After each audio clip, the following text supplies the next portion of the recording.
It is a big deal when I want it to be, and at the same time, like, it's not really a big deal. Emirates signs Alex Eala to $2 million yearly deal. That headline has been everywhere the last few days. Shared, reposted, argued about in comment sections across Facebook and Instagram. Emirates signs Alex Eala to a $2 million deal. Sabalenka reportedly furious about it after her early Wimbledon exit. It sounds huge. It sounds like exactly the kind of moment Filipino tennis fans have been waiting years for. Here's the problem. It never happened. Emirates didn't sign Alex Eala to anything. What actually happened? Who actually got that deal? And what Eala herself has said publicly about watching her name get attached to a contract she never signed? That's the real story. And it's honestly more interesting than the fake one. Stick around because we're going to walk through exactly how this rumor started and why it keeps coming back. Let's establish the actual facts first. Back on January 15th of this year, Emirates announced their first ever individual tennis ambassador. That deal, reportedly worth around $2 million annually, complete with a branded aircraft reveal in Dubai, went to Aryna Sabalenka, the world #1. Multiple outlets confirmed the terms at the time. Sabalenka herself called it a partnership that matched her ambition. That's a real, documented, on-the-record endorsement deal, and it belongs entirely to her. At some point after that announcement, a very different version of the story started circulating, except this time with Eala's name swapped in instead. Near-identical posts started appearing across Facebook and Instagram claiming Emirates had signed Eala to the same $2 million figure with unlimited first-class travel under a program name that doesn't actually exist anywhere in Emirates' real sponsorship structure. Fact-checking outlets in the Philippines looked into it directly and traced the wording back to Sabalenka's actual real contract terms.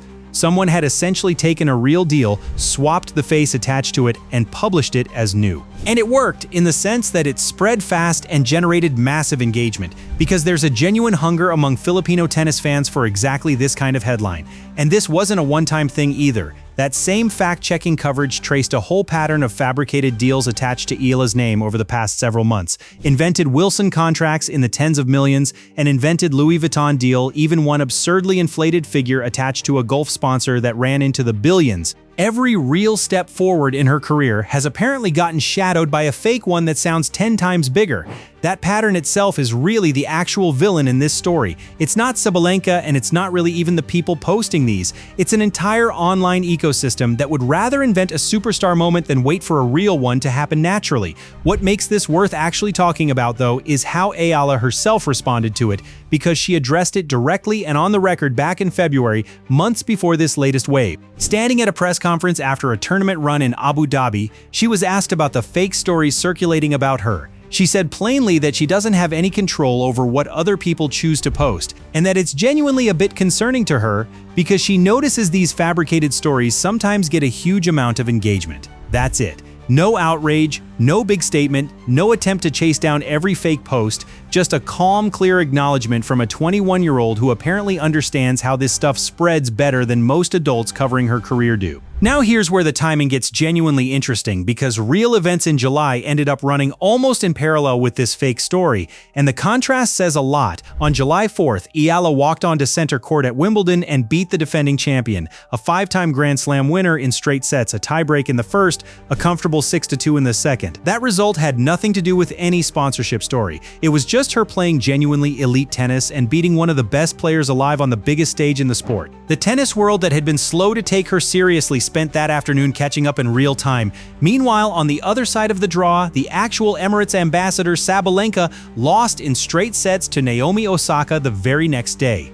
Reportedly her first straight sets Grand Slam loss in years. In her press conference afterwards, she was candid about how rough the loss felt. So while a completely fabricated headline was circulating claiming Eala had landed Sabalenka's deal, the real Sabalenka was the one flying home early, and the player with no airline deal at all was the one the sport couldn't stop talking about.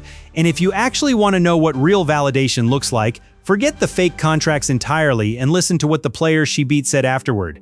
Swiatek, a six-time Grand Slam champion, a former world number one, the defending Wimbledon champion at the time she walked into that post-match press conference, gave Eala real credit. Multiple outlets reported her crediting the aggressive baseline pressure, the composure Eala showed on the biggest court in the sport, the fact that she simply didn't shrink in a third-round match against a defending champion.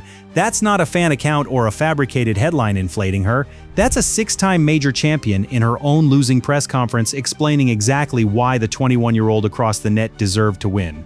No invented sponsorship deal adds anything to credibility like that. It doesn't need to. There's also a real sponsorship story here, and it's worth telling because it got completely buried under the fake one. Back in February, while those fabricated Emirates posts were still circulating and picking up engagement, Eala was actually followed by a Philippine news crew into Nike's world headquarters in Beaverton, Oregon, a real camera-documented visit tied to her actual existing partnership with Nike. That's the real version of this story. It just happened quietly in a boardroom in Oregon instead of loudly in a Manila comment section, so almost nobody saw it compared to the fake headline. Zoom out for a second, because the fake Emirates story is actually revealing something true about the real market underneath it. A country of well over 100 million people, with one of the largest diasporas on Earth, has never really had a global WTA-level superstar to rally around.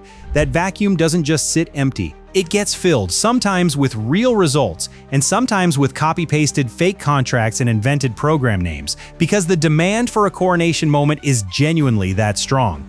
Real brands are watching this closely, and the Nike relationship already proves that. The question isn't whether a real major global deal eventually happens. It's when and for how much, and whether it happens before the fake headlines do more damage to her name than good. Here's how the actual tennis story ended for context. That Wimbledon run didn't end in a title. It ended on July 6th in a 3-set loss where she led at points but couldn't close it out. What she did afterward is worth noting. No tweet about the fake Emirates rumor. No comment on Sabalenka's own exit. She posted a simple message on Instagram thanking the Filipino crowd for making center court feel, for a week, like a home court thousands of miles from home. So here's where this actually leaves things. I always looking forward to come and play in front of you, and well, let's hope maybe next year going to be a better year for me. Sabalenka's real Emirates deal is exactly that, real, and it belongs to her. Eala's version of that headline was fabricated from the start, built off someone else's real contract with the name swapped, but a 21-year-old from the Philippines did walk into Nike's actual headquarters in February, did beat a defending Wimbledon champion in July, and has responded to every fake contract story with the same calm line about not controlling what other people choose to post. That's not nothing. That's arguably more impressive than any invented airline deal could be. So here's the actual challenge. Which real brand do you think lands Eala's first genuine 7-figure global endorsement deal? And does it happen before the US Open wraps up in September? Name the brand, name the month, put it in the comments now before it actually happens. If you want to be on record before the rest of tennis media catches up to this story, subscribe. We're tracking every real deal, every fake one, and every match between now and Flushing Meadows, and we're not waiting on the fact checkers to do it.